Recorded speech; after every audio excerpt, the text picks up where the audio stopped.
नमस्कार, मैं हूं रत्ना शुक्ला आनंद। हेल्थ वेल्थ में आपका स्वागत है। क्या ये संभव है कि संगीत के माध्यम से किसी रोग का उपचार हो जाए या फिर रोगों से बचाव हो जाए? ऐसा माना जाता है कि संगीत के माध्यम से कई रोगों का उपचार संभव है। जो लोग नियमित तौर पर संगीत का अभ्यास करते हैं या संगीत सुनते हैं, उनके भीतर ऐसे कई सकारात्मक बदलाव आते हैं जिनसे वो कई बीमारियों से बच जाते हैं और खासतौर से मानसिक रोगों में इसका काफी प्रभावी उपचार है। हमारे वेदों और शास्त्रों में इनका वर्णन है। इनमें बताया गया है कि किस तरह से कोई राग किसी रोग विशेष में प्रभावी होती है। तो संगीत की स्वर लहरियों से उपचार कैसे किया जाए, इस पर हम बात करेंगे सुप्रसिद्ध वायलिन वादक जौहर अली खान साहब से। साथ ही साथ आधुनिक चिकित्सा पद्धति संगीत चिकित्सा के बारे में क्या कहती है, इसके बारे में हम बात करेंगे डॉक्टर सतीश जैन से, जो कि डिपार्टमेंट ऑफ न्यूरोलॉजी एम्स के फॉर्मर प्रोफेसर हैं। न हम वसामि वैकुंठे युधिना हृदयनाथ मदभक्त यत्र गयन्ति तत्र तिष्ठामि नारद। आप सब लोगों को मेरा नमस्कार। मैं जौहर अली। अभी मैंने एक बहुत ही सुंदर श्लोक पढ़ा जिसमें भगवान कह रहे हैं कि जहां संगीत होता है वहां मैं होता हूं। हम सब लोग भयभीत हैं एक बीमारी से, कोरोना वायरस। हमें भयभीत होने की बिल्कुल जरूरत नहीं है। आप अपना मेडिसिन जारी रखिए, अपनी देखभाल जारी रखिए, अपनी सेहत का ख्याल रखिए, घरों में रहिए। लेकिन सबसे ज्यादा जरूरी है आप संगीत सुनिए। म्यूजिक का हमारे ब्रेन से बहुत पुराना संबंध है। कोई भी म्यूजिक जब बजता है, उत्पन्न होता है, तो उसमें दिमाग का रोल डेफिनेटली होता है। और अगर कोई भी म्यूजिक बजा रहा होता है या गा रहा होता है और हम उसे सुन रहे होते हैं, तो उसका असर भी हमारे शरीर पर डेफिनेटली पड़ता है। पहले ऐसा हम मानते थे कि म्यूजिक अधिकतर दिमाग के दाएं हिस्से में उत्पन्न होता है, या जो भी म्यूजिशियन होते हैं उनका दायां हिस्सा ज़्यादा ब्रेन का डेवलप्ड होता है। परंतु अब ऐसा दिखाया गया है स्टडीज़ में कि ये सिर्फ दाएं हिस्से में नहीं, बट जो भी म्यूजिक करते हैं, बनाते हैं, उनका एज सच पूरा ब्रेन ही ज़्यादा डेवलप्ड होता है। उस साइज भी उनका बड़ा दिखाया गया है कुछ टेस्ट के ज़रिए। तो म्यूजिक जब भी बजता है या प्ले करते हैं तो पूरा ब्रेन एक्टिवेट हो जाता है। कुछ स्टडीज में ये भी दिखाया गया है कि अगर हम कुछ ऐसा म्यूजिक सुने जो हमें अच्छा लगता है, तो ब्रेन में कुछ केमिकल्स रिलीज होते हैं जैसे डोपामीन, जिसकी वजह से एक अलग प्रकार की संतुष्टि मिलती है और हमारा शरीर शांत हो जाता है। कोविड-19 महामारी की वजह से लोगों के भीतर डर बैठ गया है, निराशा की भावना और डिप्रेशन आ रहा है। लेकिन विशेषज्ञों का कहना है कि संगीत के भीतर वो ताकत होती है जो आपको एक तरह की नकारात्मकता से बाहर निकाल ले जाती है और इसकी वजह से बीमारियों पर भी असर होता है। ये नेगेटिविटी जो है उसको दूर करने के लिए राग दरबारी दरबारी का एक झलक मैं बता दूं आपको।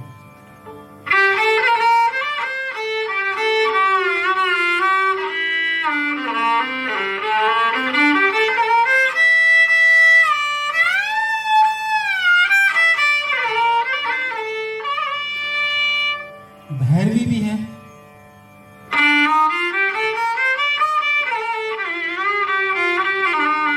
इसमें एक फेमस भजन है,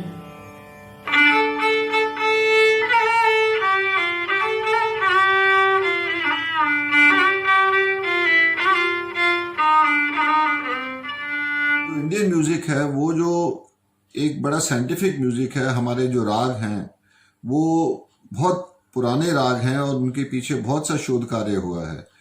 कोई राग किसी समय बजाया जाता है, कोई किसी समय बजाया जाता है, किसी का असर कैसा होता है, किसी का असर कैसा होता है।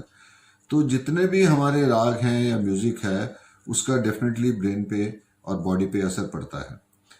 जो म्यूजिक के जानने वाले हैं वो ये भी बता सकते हैं कि कौन से राग का कैसा असर पड़ेगा। रात्रि पहर के जो राग हैं शाम के, वो शरीर को अक्सर वो शरीर को शांत करते हैं। इस तरह से सिर्फ ब्रेन पे ही नहीं, शरीर के और हिस्सों में भी म्यूजिक का डेफिनेटली इफेक्ट रहता है। और बहुत सी ऐसी चीज़ें हैं जो बच्चों में देखी जाती हैं या एडल्ट्स में देखी जाती हैं या वृद्ध लोगों में देखी जाती हैं, जिसमें कुछ लैक ऑफ अटेंशन हो या हाइपर एक्टिविटी हो या डिप्रेशन हो या नींद नहीं आ रही है। इस प्रकार की जो चीज़ें हैं उससे म्यूज़िक से बहुत फ़ायदा होता है, म्यूज़िक थेरेपी से। ये जो राग बता रहा हूँ ये सब सामवेद में है और शास्त्रों में है और डिटेल में है कि रागों से चिकित्सा किस तरह से की जाती है। म्यूजिक थेरेपी, इसको मैं थोड़ा सा डिटेल में बता रहा हूँ आपको कि तरह तरह के रागों से उपचार किया जाता है। ऋग्वेद और अथर्ववेद में भी संगीत पर आधारित चिकित्सा का वर्णन है। गंधर्व वेद में न केवल रागों का वर्णन है बल्कि ये भी बताया गया है कि किस रोग के मरीज को कौन सा वाद्य यंत्र सुनना चाहिए। गंधर्व वेद में बताया गया है कि यदि आपको अस्थमा या सांस से संबंधित कोई बीमारी है तो इसके लिए आपको भक्ति संगीत सुनना चाहिए। राग ललित या राग मालकोंस पर आधारित संगीत इसमें प्रभावी होता है। मानसिक रोगियों के इलाज के लिए संगीत का विशेष महत्व बताया गया है। कहा गया है कि तबला सुनना ऐसे रोगियों के लिए लाभदायक होता है। राग मधुवंती और राग बिहाग भी इनके लिए लाभदायक होती है। तरह तरह की मानसिक बीमारियां को दूर करने के लिए बहुत सारे राग हैं। बहुत ज़्यादा वक्त चाहिए उसको डिटेल में बताने के लिए। जैसे कि एक बहुत फेमस राग है पूर्या धनाश्री, उससे हर तरह की मानसिक बीमारियां दूर हो जाती हैं। थोड़ी सी झलक सुन लीजिए।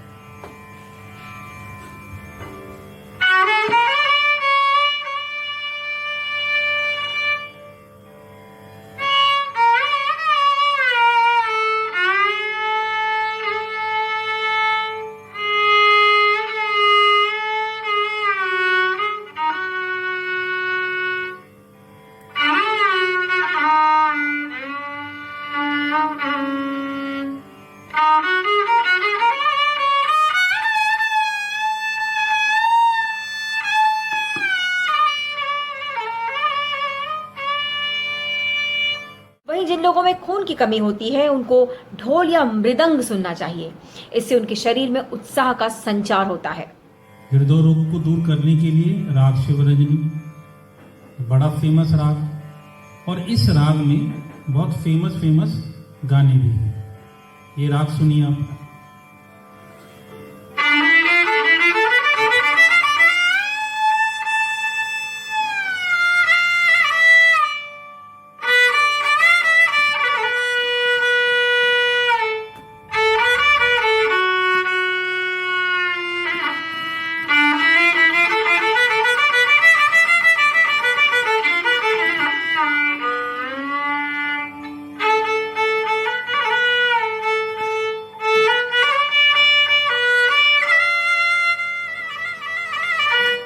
हृदय रोगों के लिए राग दरबारी का भी विशेष महत्व बताया गया है और इसमें कहा गया है कि सितार सुनना लाभदायक होता है। वहीं रक्तचाप के मरीजों को वीणा सुनना लाभदायक होता है। म्यूजिक ट्रीटमेंट में भी बहुत यूज हुआ है। पहले से हम जानते हैं, पुराने जो शास्त्र हैं उसमें लिखा हुआ है, वेस्टर्न लिटरेचर में भी और इंडियन लिटरेचर में भी, कि म्यूजिक के कई तरह के बेनिफिशियल इफेक्ट होते हैं हमारी सेहत पर। इसके जो टेस्ट किए गए हैं और जो इस पे लिखा गया है वो वेस्टर्न लिटरेचर में ज़्यादा है, परंतु हमारे इंडियन लिटरेचर में भी बहुत कुछ लिखा गया है। और 3rd या 4th सेंचुरी BC के आसपास पूरा इसका दिया हुआ है। हमारे जो प्राचीन शास्त्र हैं उसके अंदर दिया हुआ है कि राग चिकित्सा, उसके बारे में बताया हुआ है, और गांधर्व तत्व जो साइंस ऑफ म्यूजिक वो पूरी तरह से डिस्क्राइब्ड है। नाद योग, उसका भी मेंशन है हमारे शास्त्रों में कि जो साउंड है उससे योग, एक पर्टिकुलर का योग है जो उसको कंट्रोल करता है। जिन लोगों को नींद न आने की बीमारी है उनको राग भैरवी और राग सोहनी सुनने से फायदा होता है। ऐसे लोगों को बांसुरी भी सुनना चाहिए।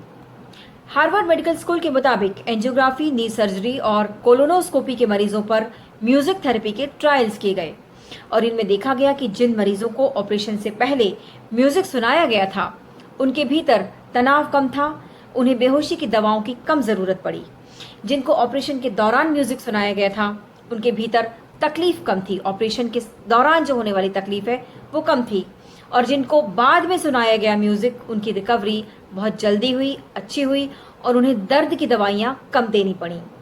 वहीं ऐसे मरीज जिनको लकवा मार गया था या ब्रेन इंजरी की वजह से जिनके मस्तिष्क के बाएं हिस्से पर असर हुआ था और उनकी स्पीच चली गई थी, ऐसे मरीजों को संगीत का फायदा हुआ। यूएस रिप्रेजेंटेटिव गैबी गिफर्ड्स को इसी थेरेपी के जरिए फायदा हुआ था क्योंकि उन्हें गन शॉट इंजरी की वजह से उनकी स्पीच चली गई थी। वहीं कैंसर के मरीजों में भी कीमोथेरेपी और रेडियोथेरेपी के बाद होने वाले साइड इफेक्ट्स में म्यूजिक थेरेपी की वजह से कमी देखी गई। वेदों में, शास्त्रों में, धार्मिक किताबों में ऐसे रागों का वर्णन है जिससे हर तरह का वायरस खत्म हो जाता है। एक ही राग की चर्चा करूंगा मैं आज, राग शिवरंजनी। बहुत छोटा सा राग है, सारे गा पा धा सा, साधा पा गा रे सा। कोमल गंधार और धा इसके मुख्य स्वर हैं और मैं इसको वायलिन पे आपको बजाता हूं और इससे हर तरह का वायरस खत्म हो जाता है। ऐसी हमारी विश्वास है, हमारी धारणा है। तो सुनिए राग शिवरंजनी वायलिन पर।